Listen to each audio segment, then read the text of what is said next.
longtime friend, former partner in crime in Placer County, Mike Lombardo, who's going to moderate this panel. And we have Trina Frazier, who's the Assistant Superintendent of Student Services at Fresno County Office of Education. Trina brought her fan club.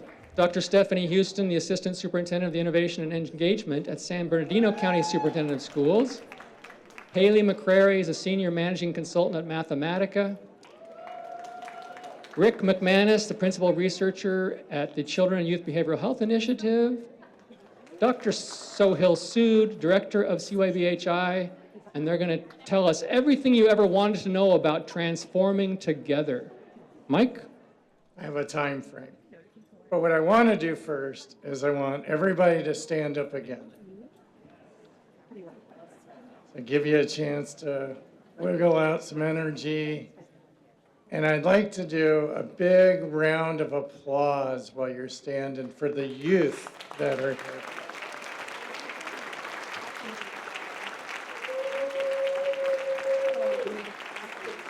Thank you so much, our youth, for your voice, for your partnership. We truly could not do a conference like this without you being here. So much appreciation. Stay standing. Now, this is a personal favor. I want to roar and applaud for Elizabeth and her team for pulling this off.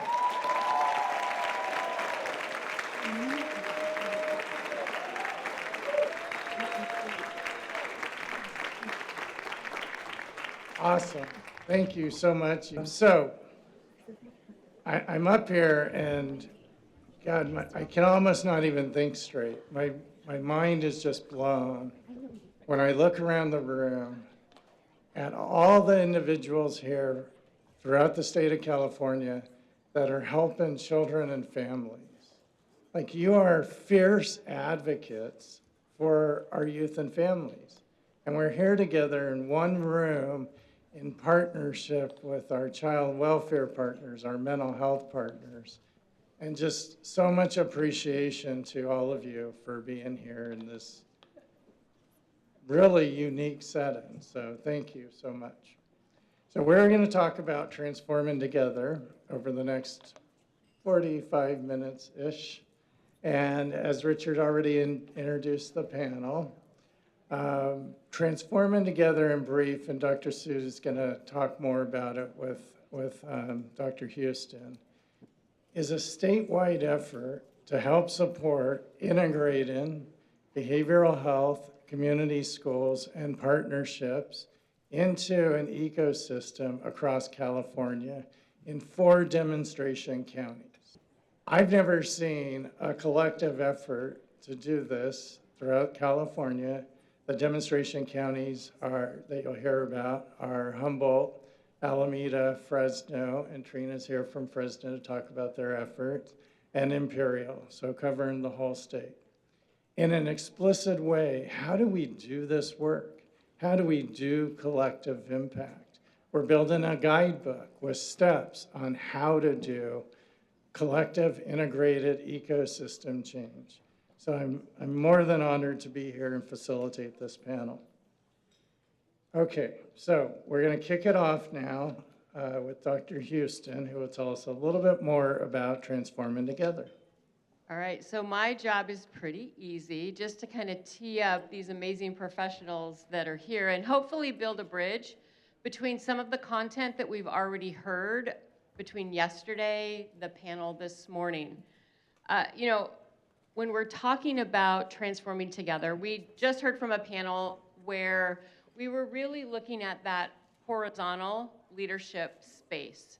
When we get now to this vertical space, right? So we're going to actually drill down to what our jobs really are and what this is all about, which is engaging with our communities, identifying and removing barriers, and making a difference in our communities and in our classrooms. And how do we do this? That's what you're going to hear. And how we do this is convenings like this, where we are surrounding ourselves, our communities are surrounded by people who will fight for you in rooms that you're not in. And I think that we heard that yesterday when we heard from our youth, the value and the importance of fighting for the students whose voices are not in the room every time. And that's what you're going to see through Transforming Together. So this is really shared leadership in action. Again, as Mike said, really how do we integrate some pretty historic investments in the state of California through California Community Schools Partnership Program and CYBHI. The other alphabet soup is also represented in this work. We do love our acronyms. We've run out of 3- and 4-letter acronyms. We're on to 5-letter acronyms, but they're all there. And why are they all there? Because we understand the value and the importance of all of this work. And as we just heard, it's a 24-hour day. It's 7 days a week. It's 365 days a year. And so we call this project Transforming Together, or T squared. And that's intentional. When we talk about T squared, when we talk about squaring a number, we're talking about exponential change and the power of partnerships that come with the exponential nature of integration of these systems.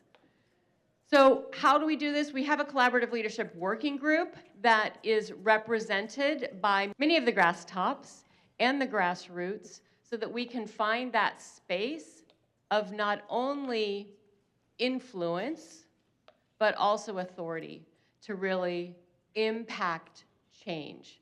And that's what the Collaborative Leadership Working Group is all about. And it's a little over 30 professionals from across the state who come together pretty regularly and have been coming together pretty regularly to demonstrate and model what shared leadership looks like. And I think we heard from the last panel, it can be messy. I think we can all speak to the messiness that is, and creating that shared understanding and understanding how silos operate, power structures that are within silos. Like someone benefits from having silos. So how can we have those authentic and real discussions about breaking down silos for the students and the communities whose voices are not in the room? So we've been working on this for over 3 years. I wanted to just end my comments of sort of setting the stage with a couple of things that I heard from yesterday. So Elizabeth was talking at the end of the day yesterday, so for whoever was here, I think she was talking about jobs, right? And where is it in your job description to do this integrated work? And I'm here as part of Transforming Together, and San Bernardino County Superintendent of Schools is one of the core partners that's helping to drive some of this work and really move it along across the state through the systems that you'll hear about. But one of the things that we've done in San Bernardino County, at our San Bernardino County Office of Education, in the Innovation and Engagement branch, which is the branch that I lead, doesn't tell you anything, but it's very mysterious and very exciting. But in our job descriptions, we have the phrase that is about how we do this work. And the phrase is that the person supports the brain. Active facilitation of the systemic approach to integrated service resulting in broad community ownership and shared community vision. That's the first bullet of every job description in our branch. So it is our job, and we actually have it in our job description. And then yesterday we heard from the panel. We heard from the panel of youth about the value and the importance of their lived experience, and I talked about this a little bit last year. But we also have a full-blown job description that is called Peer Associate Leader, and that job description, minimum requirements are lived experience as foster youth or system-involved youth in a homeless situation. That's a minimum qualification for the job. So we are putting our money where our mouth is, and with that, I'm going to turn back over to Mike, and I know he's going to lead us through the rest, because we've got like the best in the business helping us and leading us along the way. So Thank you so much. I wish I had a mic I could draw. Thank you so much, Dr. Houston. In the job description, right?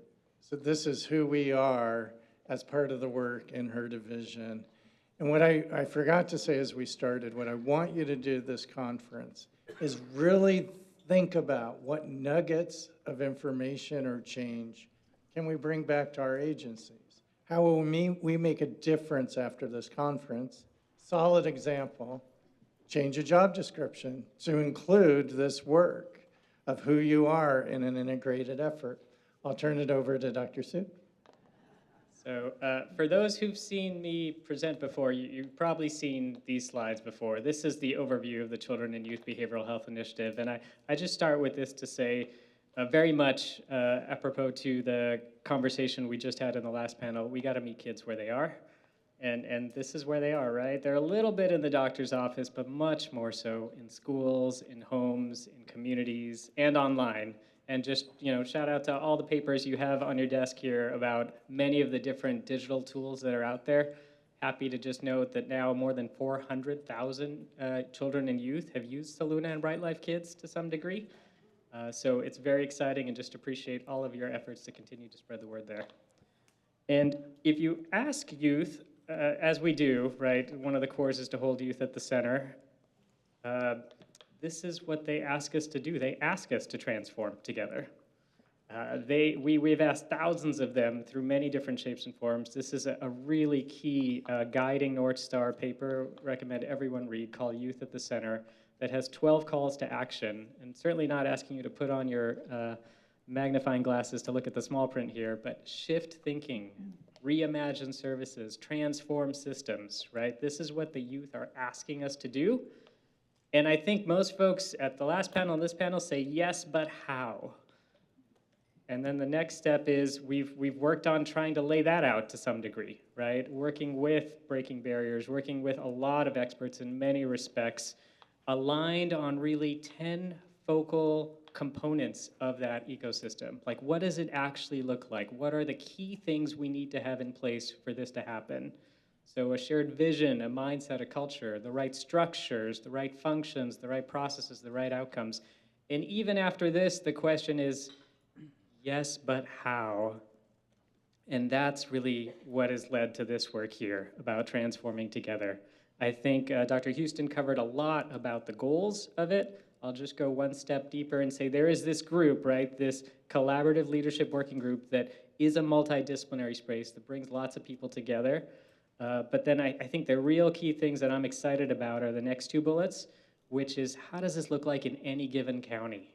And you can see the 4 counties here, Alameda, Fresno, Humboldt, and Imperial, all of whom are in this room today, so thank you for being here.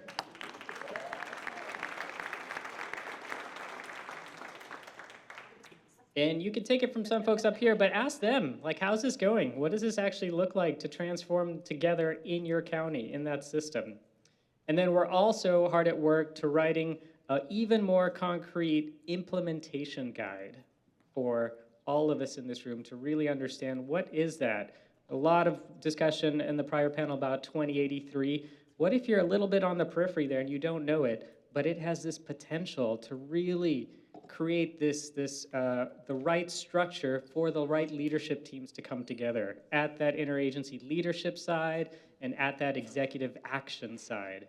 So we're in the process of writing that with chapters being due out imminently as we go forward in this year. These are the 4 steps of the chapters and really the work that's happening. We'll talk a lot more about it in a moment, but I just want to tee it off to our next presenters by saying the first word of first step is identify, right? Learn what you got. And so we've been working with our great colleagues at Mathematica who've been talking to folks in these counties across the state to really understand what is your demography, right? Like, what are the children and youth in your current county? What do they experience? What are their outcomes? What resources do you have? What assets do you have? And what are your gaps? What are your relationships like? So those are the questions that they've been interrogating and sharing back to start this journey so that we can all learn and then eventually transform together. So thank you. I'll pass it over. Good morning, everyone.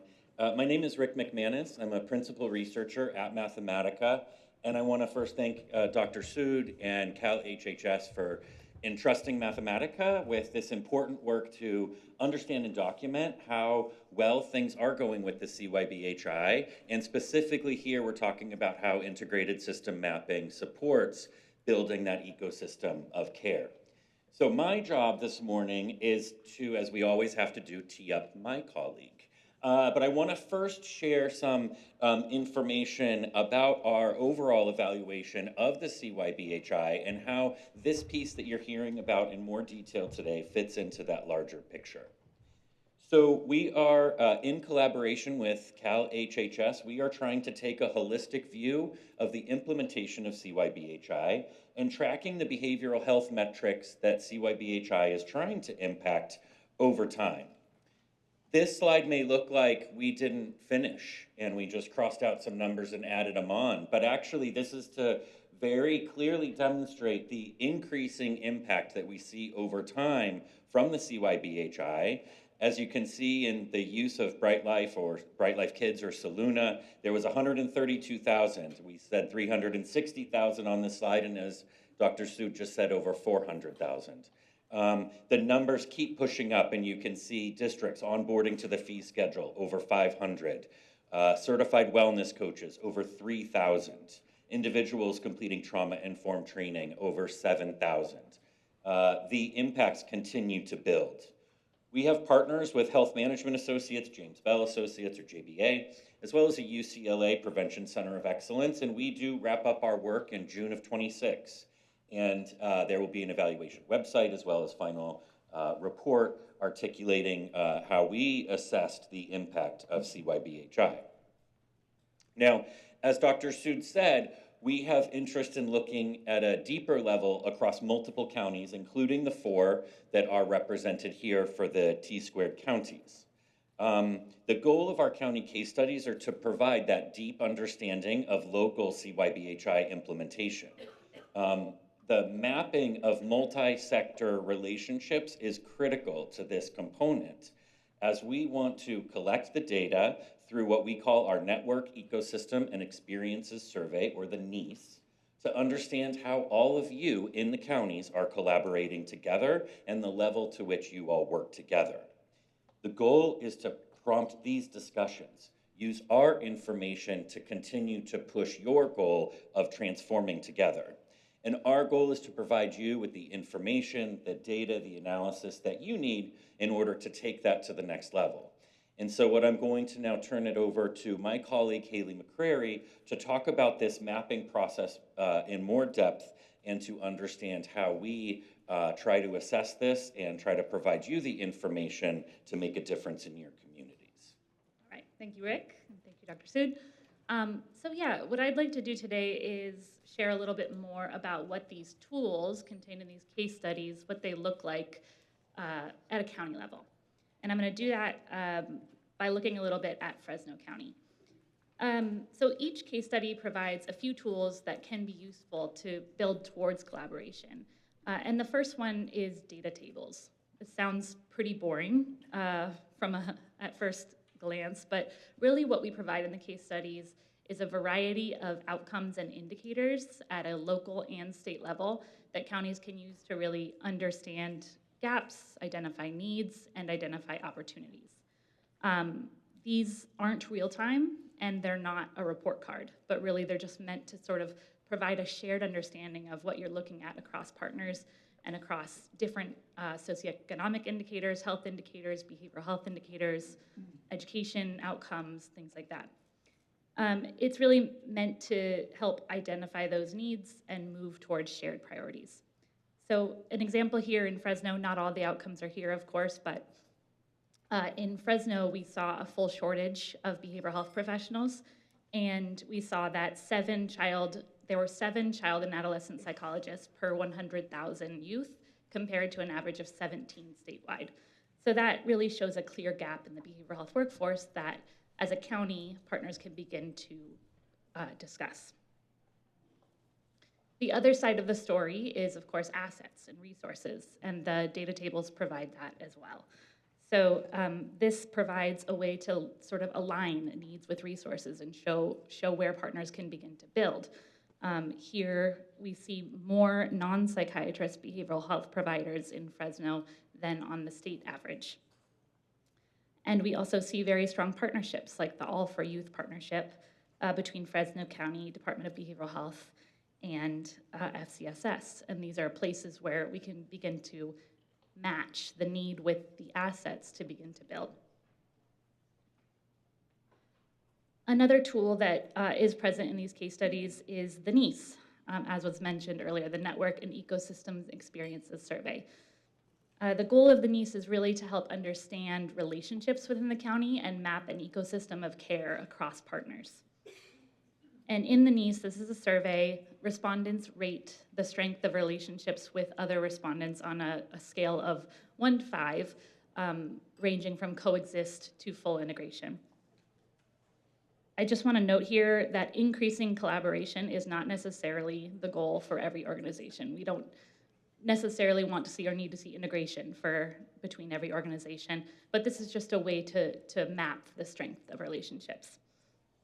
And the idea is that through this survey, we can begin to see a picture of how partners work together within a county. In Fresno, we invited 14 organizations, child and youth serving organizations, and received responses from 13. And here is what that picture looked like in Fresno. I know that it looks like a crazy spider web, and I can't unpack everything in here today. But what I want to note is sort of how this begins to work as a spark for a conversation. In Fresno, we saw that there were mostly collaborative and cooperative relationships between organizations. We saw stronger collaboration amongst agencies like the Department of Behavioral Health, the County Office of Education, and probation. We saw weaker connections between among some CBOs, and in key informant interviews, we heard CBOs asking for more inclusive and more structured collaborations with county agencies. And so this isn't a perfect map. It's not meant to be a perfect map. It's not going to be exactly what's going on in every county, but it's really meant as a conversation starter, a tool. Where can counties begin to see where the relationships are maybe strongest or perceived as strongest? Where are connections a little weaker? Where are there opportunities for stronger connections?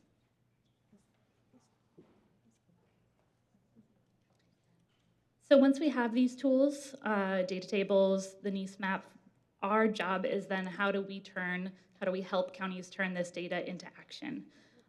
So Mathematica, after we collect this data, has been working with counties to try to showcase this data and help position it so that partners can begin to discuss it and use it towards shared collaboration, shared priorities, and goal setting. In Fresno, this looked like we completed data collection for the NEAS and the key informant interviews in summer and late fall 2024. And in July 2025, we had the opportunity to participate in a full day retreat where we were able to do a walkthrough of these data tables of the NEAS and highlight where we saw sort of the greatest needs, meeting assets and opportunities. This resulted in a really rich discussion on workforce shortages. And because it was within this full day retreat, it preceded the ILT goal setting meeting that happened later that day. So the idea, our hope here is that counties can begin to use this information to inform collaborative goal setting and start to work towards a shared understanding of needs, a shared understanding of strengths, and a shared development of goals. So you might be asking, how can other counties use these tools? You can review the case studies. There are 9 published now, and there will be 8 new county case studies planned for release in the spring and summer of 2026. If you are a county case study, you can participate in these in-person and virtual county presentations and lend your voice to the discussions of how this data looks and how it can begin to be used moving forward. If you're not a county case study, you can use these tools as well.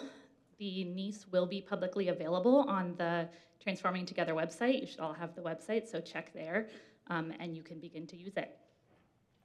I know that is a lot of information, and it is in a very fast time.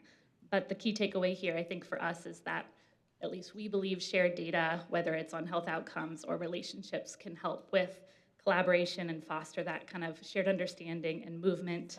We want to provide those tools to you to do it yourself as well. We have a table in the hallway. If you have questions and want to know more about what we did, we're there. Please come visit us. And it is my pleasure now to pass to Trina Frazier from Fresno, who will talk a little bit more about how her team is increasing access through trust and integration.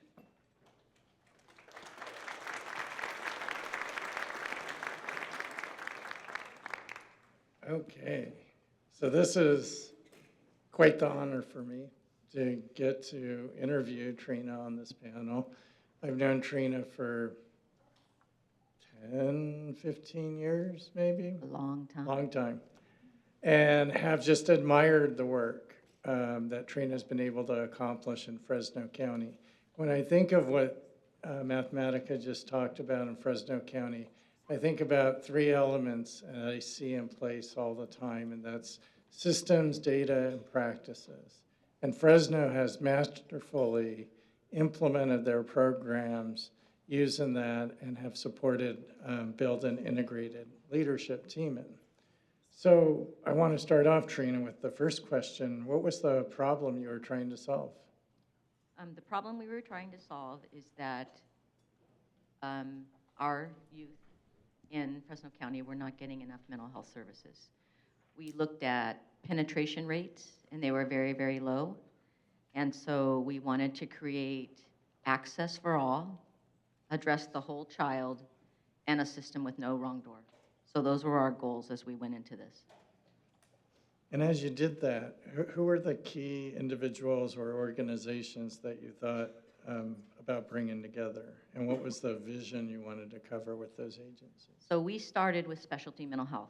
So we formed a partnership with Fresno County Department of Behavioral Health to begin providing specialty mental health in the schools. We started in the rural areas of Fresno County where the services were probably needed the most. And then we had a 5-year plan to then get to all 31 school districts in Fresno County. We were able to accomplish it in less than 5 years and bring everybody on in less than 5 years. But that was our goal, is to make sure they were getting those specialty mental health services. So we began to, hire the staff, get them in place. So our partners in that were our 31 school districts, Fresno County Department of Behavioral Health, and Fresno County Superintendent of Schools. And then CYBHI came along, and we participated in SBHIP with our managed care plans. That was a wonderful partnership. We just somehow hit it off, and we've just been working together ever since, and we want to do more work with them.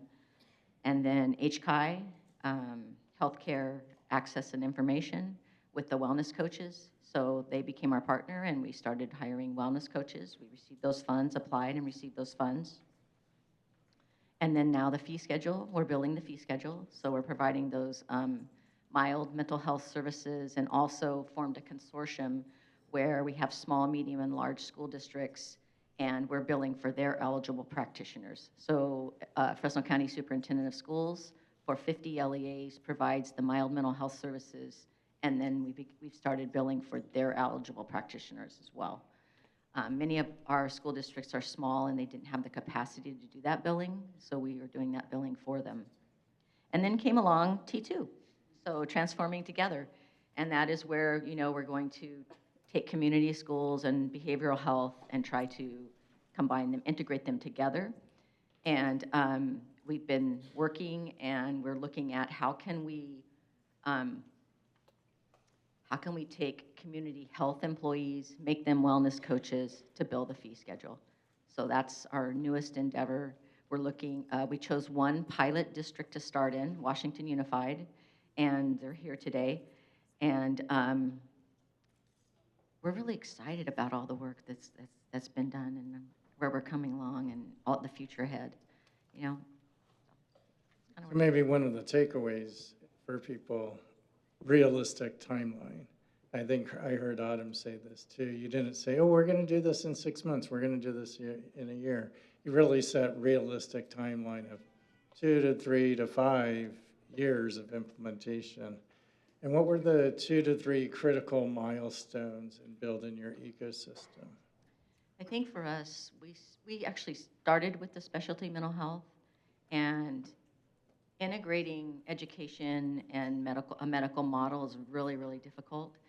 We kind of had no idea what we were getting ourselves into, but we just kept plugging along, and productivity was the thing that we really struggled with. We thought that if our clinicians provided therapy to students, that the productivity would come. And when we started our specialty mental health, we were under the cost reimbursement method.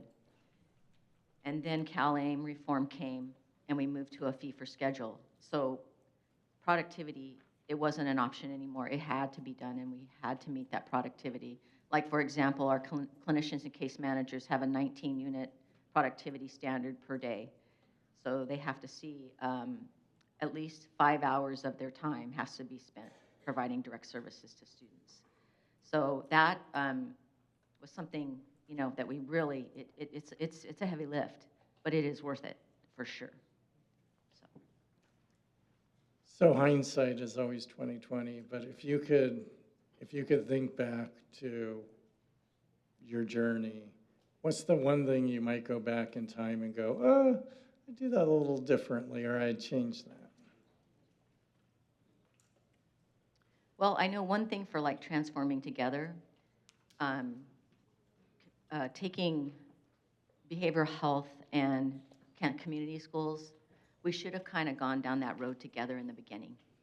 Because I feel like now we're a little bit behind. Not that we're not going to catch up, but I feel like we're a little bit behind in doing that. If they had gone down that path with us, I think we'd be in a better place. We'd be further ahead right now. Because we're also looking at like expanded learning and doing the same thing with their staff, making them wellness coaches to build a fee schedule. But I think they should have gone down that path and journey with us as well. And we will catch up, but I think that was one thing that I think if we could have planned a little bit better for. If you were going to give your top 2 accountable pieces of advice to people in the room, what are the nuggets that they could take away? What would those 2 things be? I think getting grounded in one thing and getting really good at it, and then moving to the next thing, getting really good at it, because you know it's kind of like go slow to go fast. You have to get good at something before you move to the next thing, master it, and then move on. But just keep chipping away at it because it will all come. All the pieces will fall together eventually, and just never give up. I mean, our children and youth and families and communities, they're counting on us, and the work can be done. So that would. Thank you. Thank you so much. I think about all the questions that folks have, and I've talked to many people in the room, and they're like, oh my God, Michael, we're behind. You're not behind. You're right where you should be, and go slow to go fast. So thank you. So I'd like to invite Elizabeth up to talk a few words about some postcards that you have on the table, as well as the implementation guide. Thank you, everybody. Thanks for being here.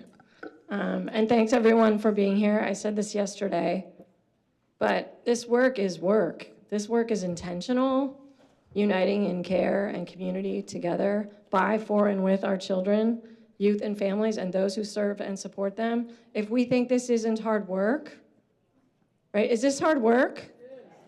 This is really hard work. And the reason why it's hard work is because the system isn't really designed this way. So I feel like we're swimming upstream, right? We're changing the system. But someone said earlier, we the people built this. So what can we the people do? Change it. Right? I know that sounds like, oh, that's so simple. It's not so simple, right? It's very, very hard. And we're moving the Titanic here by changing our operational design, our systems, how we operate, how we listen to young people, how we embed them into our leadership structures, how we work, like the first panel said, from their needs being primary for us, driving everything that we do, no matter what silo we're in, no matter what office we're running or organization we're running, but what they need is driving all of us. And if we do that, it will transform the system. And it'll be easier for all of us, those of us who are trying to support them. So I really appreciate you being here because this is a work, and this is a working symposium. This is not a come, listen to some information, and leave. This is a come, work here, work together, meet people, make connections, take your work home, and do it there too. Then come back next year and work together. So thank you.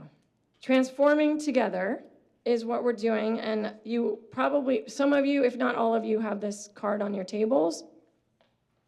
So this is a card with a QR code that we put together, which enables you to learn about Transforming Together. But the QR code gives you a link to the Transforming Together website and also to the introduction in Chapter 1 of the Transforming Together guide we are writing right now and which these counties are implementing, which is about the how. Sohil keeps saying the how. That is everyone's question, the how. So we are writing a guide on the how, down to the detail of how do we realize that ecosystem paper? How do we approach that work? How do we do that at the local level? So I want to thank, am I going the right direction? I'm the worst at technology. I'm good at some things, but it isn't tech. No wrong door. So here's the guide, and I want to thank San Bernardino County for holding this work and for creating a space for us to put this guide, house this guide, and also make it an interactive guide. So it offers tools and strategies for interagency collaboration.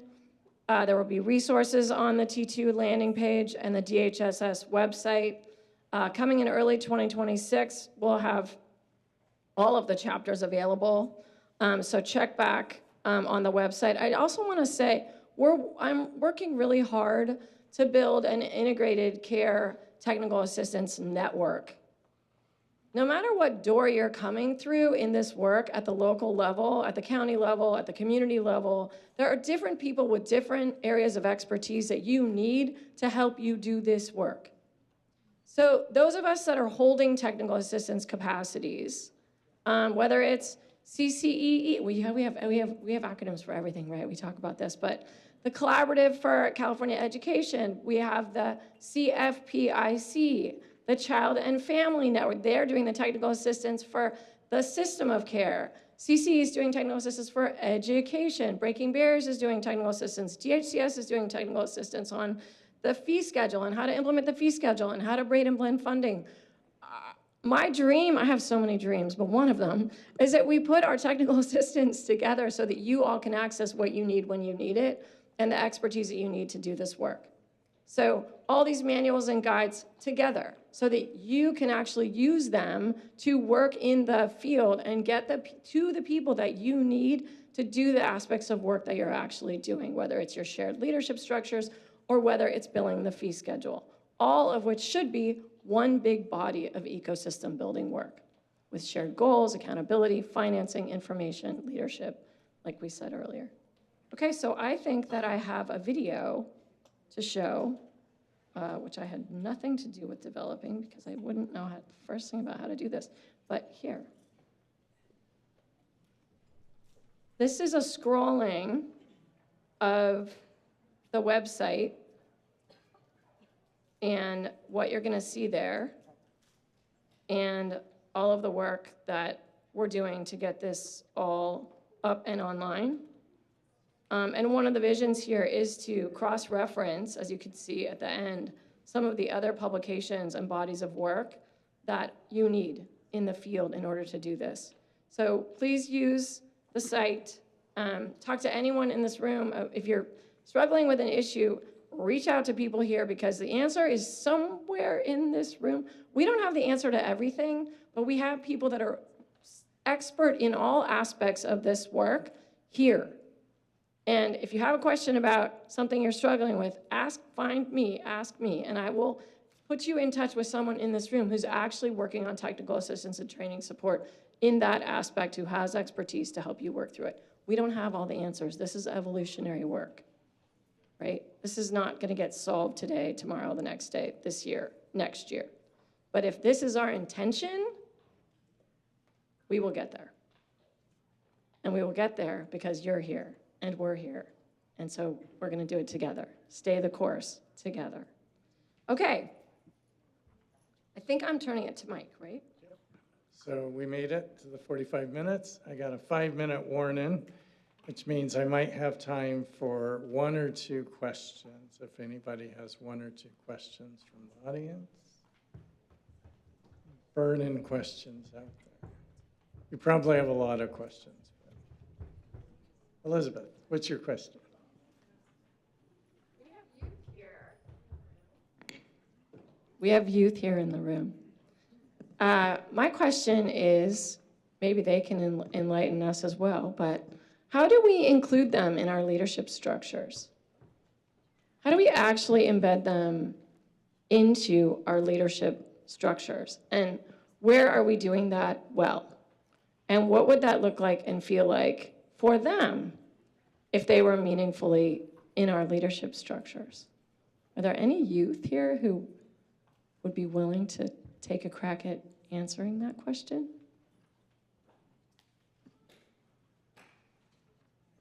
Any adults who've done that work? Do you want me to share a little bit about our peer support associate? 100%. Okay, so we have this position, it's called peer support associate. I mentioned it just a little bit in my kind of like introduction, but it is a full-time position. Again, minimum qualifications include lived experience. As a student in the foster youth system and or a student who has experienced homelessness, then that position is in front of our work. So when we are in communities, when we are in schools, when we are in spaces, it is our peer support associates who are leading the conversations. Because what we find is when adults are leading the conversations, maybe a little bit like the question that was just posed, it's very intimidating to be in a room of adults, having an adult ask you your opinion. However, when we have our youth asking the opinion of our youth, they're more inclined to share. And typically, we've gone through now 4 cycles of this position. So our students who come into the peer support associate positions move on to community-based organizations, move on to degree and transfer programs, move on to bigger and better and greater things, but we give them a full year platform, build not only their resume, but build their experience being in front of leading this kind of work. I think I got, like, the music played. Not sure what I happened. got played there. Excellent. Mike? Thank you, Dr. Houston. Then in the back of the room. Yes. Hello, yeah, I'm Chizu, and this is Sataria. We're with the Youth Co-Lab, and this is, I think, a great example of how you can integrate youth into doing this work.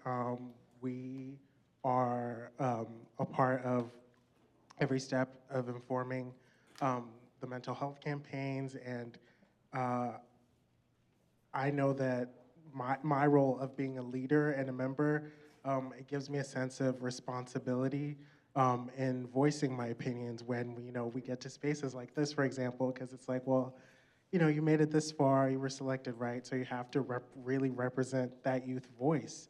And even in the messaging, for example, with never, like, this isn't even our campaign, but Never a Bother, which is like a sister campaign, which is also youth informed, right?